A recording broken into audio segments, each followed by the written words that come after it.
Money in the Bank is now officially in the books. But there are some things that I really want to talk about this pay-per-view. And no, this is not going to be a review. This is more like a discussion. Because there's only 4 subjects, I guess. There are 4 things that I think we should talk about when it comes to this pay-per-view. Number 1 should definitely be the Women's Money in the Bank ladder match. Number 2 should be the outcome of both the men's and the women's ladder match. Number 3 should definitely talk about the Undisputed Tag Team Championship match. And I guess there's not really a number 4 because it's nothing that's worth talking about. There really isn't anything worth talking about, at least not to me, for this pay-per-view. So let's get started with the Women's Money in the Bank ladder match. This was leaps and bounds better than last year's monstrosity. Good grief, was it a mess last year. But this year was a lot better. The people that were actually in it, in my opinion, I would usually say it doesn't make any sense to have Asuka in it at all, and it still doesn't to this day because we know she never wins anything. Not anymore. The last time she won Money in the Bank briefcase was when it was handed to her by Becky Lynch, which in my opinion should start a storyline all in itself, but they didn't decide to go in that direction. But the Money in the Bank ladder match itself was actually pretty good. It was worth watching, and I'm not gonna lie, I was exhausted after working out yesterday, but it did keep my attention. That Money in the Bank ladder match was really good. The outcome though, and I guess I'll probably tie that in to the men's, but let's just talk about the women's outcome. Liv Morgan is the new Miss Money in the Bank briefcase holder.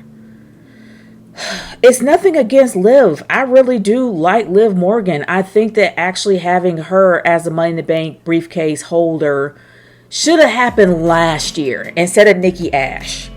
Nikki Ash had a major backlash after choosing her to be the briefcase holder, and how they set it up towards the end reminded me too much of what they did last year. That was a mistake to have her as the Money in the Money in the Bank champion, whatever. It was a mistake for them to choose Nikki Ash last year, and it didn't benefit her at all because not a lot of people were behind her. But they picked her anyway, and that should have been Liv Morgan's moment. Because to be honest with you, having her here now just kind of throws a wrench in the works, at least in my opinion. Because it would have made sense for Liv Morgan to have a championship reign last year going up against Bianca Belair for her to get her title back. Or actually have Liv Morgan cash in on Bianca last year at leading on up to SummerSlam last year. Because it would have been nice to actually have Liv Morgan versus Bianca Belair. And this is something that Irvin brought up, and I highly agree. It would have made sense for Liv Morgan to cash in her Money in the Bank briefcase at a pay-per-view, a Big 4 at that, and actually give us the match we wanted. And it would have been an upset against her versus Bianca. It would have been a great match in my opinion. It would have been a great match, possibly between 5 to 8 minutes, and then you would have had an upset with Liv Morgan beating Bianca Belair, putting her over what she needed to be over, leading on up to now for Bianca to come back and actually have her rematch, or at least have her win the Money in the Bank briefcase. It would have made more sense for me to have it in that direction with her winning last year than her winning now. I don't have any beef with her winning. It's just I think the setup is off. But let's go into the men's, because I'm going to be honest, I fell asleep during that match. And the reason why I did, because as soon as Adam Pearce announced that you had, I'm calling him Austin Theory. I'm not calling him Theory. I am not a 2-year-old. I understand what names are. So he's Austin Theory. But when you had Austin Theory roll out there after Adam Pearce called him out, whether he is a GM or not, I do not know. But the fact that he called him out lets me know who was going to win straight up already. It was no point of even watching. Yeah, and I fell asleep, woke up, and I was right. He won the briefcase. Do I think it was a horrible mistake? Yes, because the setup was already there. It was already there.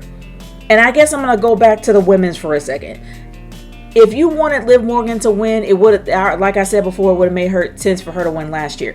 But this year should have been about Becky Lynch, because Becky Lynch had the biggest losing streak of her entire career. It would have made sense for her to get the briefcase, but it could have been a toss-up. Would she go back to face Bianca, or would she actually give us the match that we have been begging for years now? Her versus Ronda Rousey one-on-one. The match that people have been asking for years now.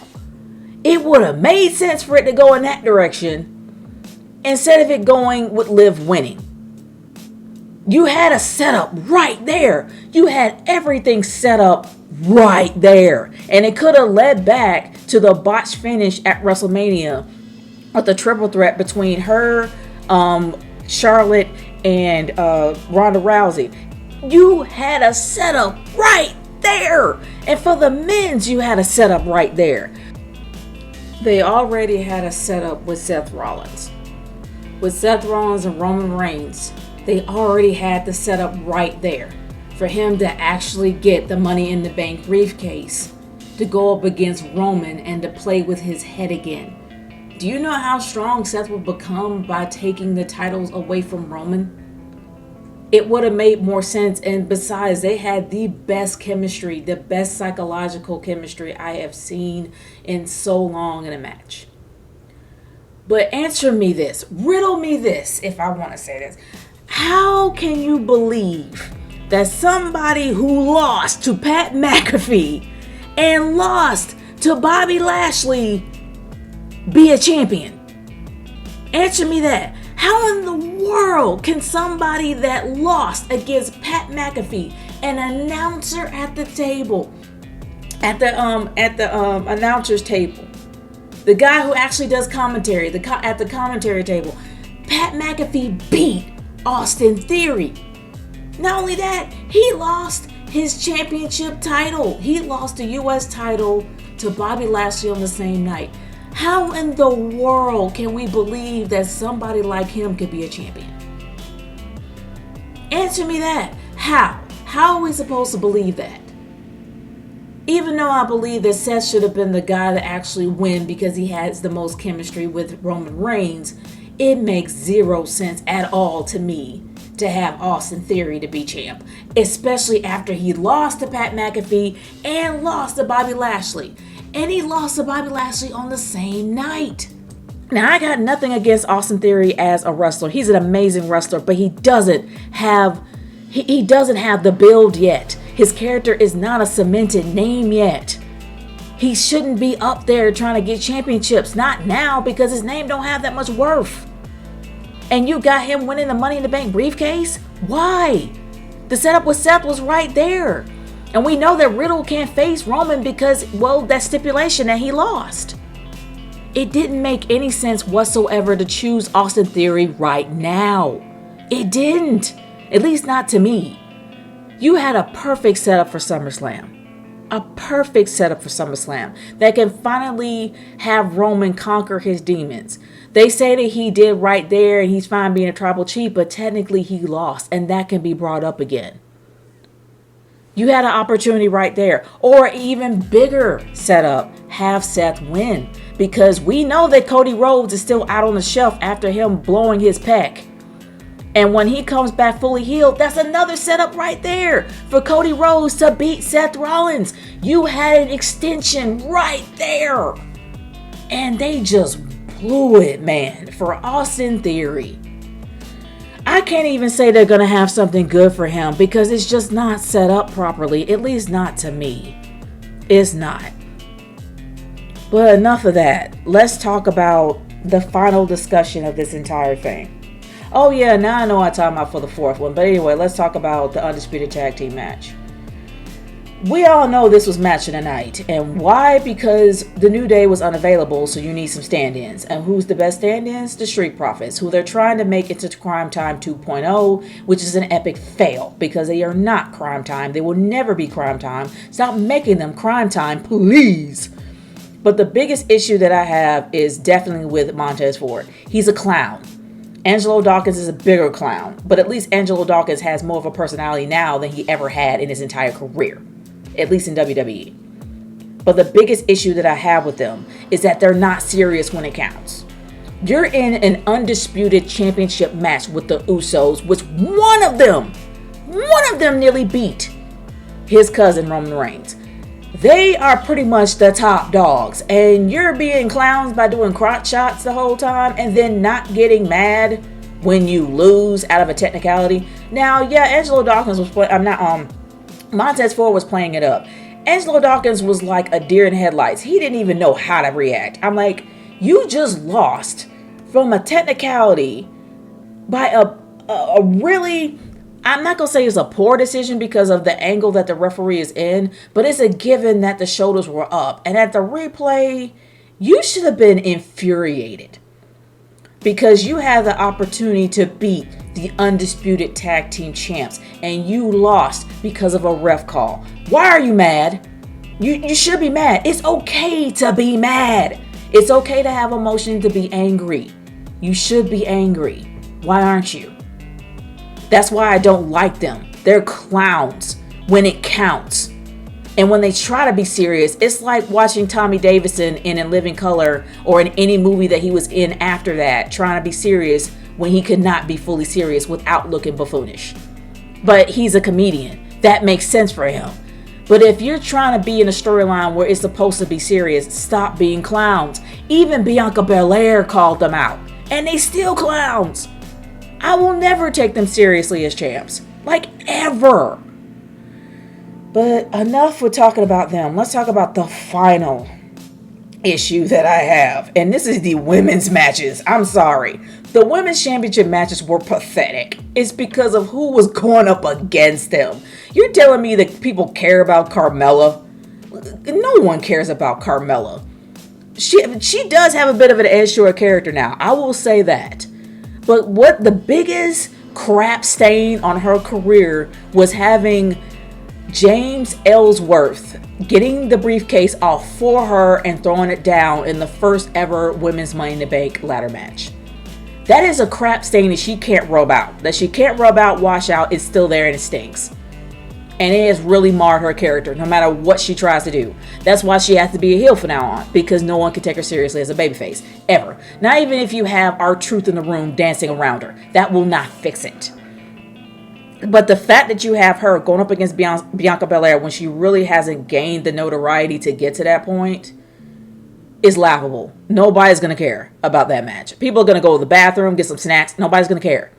And it's not because she's bad, because she really has improved over the years. Her character does have an edge, and she's really good as a heel. I will give her that. But the build is not great. She's moving up way too fast. It has to be believable for the people in the audience to care. And it wasn't. At least not to me. But moving on from the Raw title to the SmackDown title, good Lord, why they keep trying to push Natalya when she didn't even peak. That's the sad part. She didn't even peak. Her career is already gone, and she's struggling to try to resurge it. She knows her career is over. It's been over for years. And yeah, I'm not a big fan of Natalya, but I'm calling a spade here. With Natalya, she's the most boring character on the planet, and she happens to be a heart. And I think that's what her Achilles heel is. Her being a heart. Instead of her trying to develop a name for herself, she based her entire career off that name, and she could never live up to it. And I hate to say it, but Ronda Rousey had a point. And I'm not a big fan of hers either. But the fact is, she had a point. She cannot live up to the Hart name. She never could, no matter how hard she tried. Even taking her uncle's music could never live up to the name. Even wearing the pink and black could never live up to the name. She had no identity for years, and she's in her 40s now. It's to the point where in WWE, her career is stagnant. It will not go up, no matter how hard she tries, and she knows it. And even if you face Ronda, and even though Ronda beat you, the fact is, you still are a very bland, boring, generic character that even your countrymen care less about. And I've even heard it on podcasts leading up to the match that she had for a championship title. I think it was either around the time her dad passed, but her countrymen don't care. Now people are like, well, she's from Calgary, people from other parts of Canada don't care. What about Bret Hart? The entire country loves Bret Hart. What about Owen? The entire country loves Owen. The entire country loves Owen and Bret. But nobody cares about Natalya.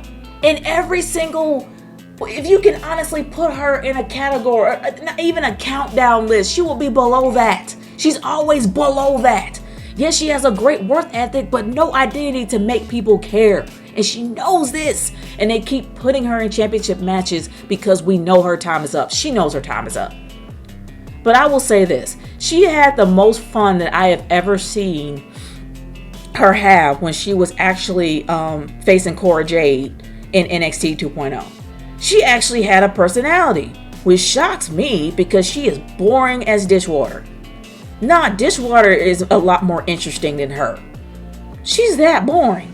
I'm sorry, she really is. But when she was off the main roster, she actually was able to have fun. And I saw that part of her personality. The sad thing is, she can't bring that to the main roster. I really wish that she would just leave the WWE and go to the Indies and actually have fun and find out who Natty is. Not Natty Hart, but Natty. Find out who Natalya is as a wrestler and as a person, because her identity is what's ruining her career. Her being a Hart is what's ruining her career. She needs to find out who she is as a wrestler and go from there. I hope she does leave, because she needs to. She needs to find out who she is as a wrestler before she can't wrestle anymore. But the match between her and Ronda Rousey was unnecessary. It just was. And then, of course, you have Liv Morgan cashing in, becoming the SmackDown Women's Champion. It just feels so lackluster now. I mean, last year I would have really cared, but I didn't really care now because I felt like the moment is past. But I am happy that she is champion, but I'm wondering if she's going to be a transitional, which I don't think that Liv deserves that. Natty, sure, but not Liv. Not Liv. I'm really hoping that Liv Morgan actually does have a healthy title reign for at least several months, but I'm doubting it here. I don't think she's going to be champion for that long. I think they're waiting for Charlotte to come back. But that's just me personally. But anyway, guys, that's just my discussion for the day when it comes to Money in the Bank. This is not entirely reviewed. It's just a few things that really irritated me that I just had to point out. But I do want to hear your thoughts about the pay-per-view in the comments below. Let me know what you think about it, especially for what we talked about. Let me know how you feel. I'm curious to hear. Talk to y'all later. Peace out.